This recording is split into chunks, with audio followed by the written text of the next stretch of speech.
આજે તો ફાઇનલી બધું પરબનું કામ થઈ ગયું કમ્પ્લીટ. એ તો કેમ છો મારા કલેજાઓ, સ્વાગત છે એક વ્લોગમાં. અને મિત્રો આજે આપણે મિની વ્લોગ 5 વાગે ચાલુ કર્યો છે અને 9 થઈ ગયા કમ્પ્લીટ. એકદમ લાગે ને બાબલા જેવો. अरे कौन भौंक रहा है ये बदतमीज।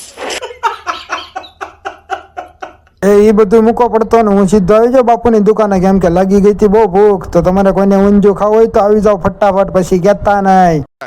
તમારે કોઈને ન ખાવું હોય તો કાંઈ નહીં, પછી તો મેં એકલા ઊંધિયું ખાઈ લીધું અને નીકળી ગયો સીધો, કેમ કે પરબનું કામ ચાલુ હતું તો આપણે જવાનું છે ત્યાં. તો ફાઇનલી આપણે પરબનું કામ જ્યાં ચાલુ હતું ત્યાં પહોંચી ગયા અને આ છે અમારા ગામના મિસ્ત્રી. અને પછી તો મિત્રો કુલર ને કરવાનું હતું ખાલી, એટલે મારો ભાઈબંધ ગાગર લઈને આવી ગયો પાણી ભરવા. અને હું ત્યાં પરબે ઉભો રહીને થાકી ગયો એટલે સીધો જ આવી ગયો બાકડે બેસવા. પછી તો હું બાકડેથી ઉભો થઈને સીધો આવી ગયો મોઢે. અને મિત્રો હવે હું માતાજીના દર્શન કરી લઉં અને તમે પણ બધા દર્શન કરી લો અને કોમેન્ટમાં જય ચામુંડામાં લખી નાખજો.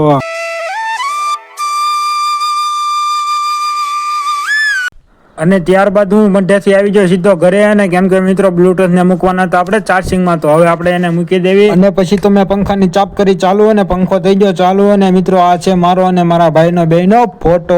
પછી તો હું સીધો જમીને આવી ગયો પરબે. ને જો મિત્રો અહીંયા અંદર બોર્ડ ફિટ કર્યું છે, તો આપણે ફટાફટ પી લેવી પાણી. પછી તો પાણી પીને નીકળી જાવ ગામમાં. અને મિની વ્લોગ આપણે અહીં પૂરો કરી દેવી. જો મિની વ્લોગ ગમે તો લાઈક કરજો અને ફોલો કરવાનું કોઈ ભૂલતા નહીં. મળી આપણે નવા મિની વ્લોગ.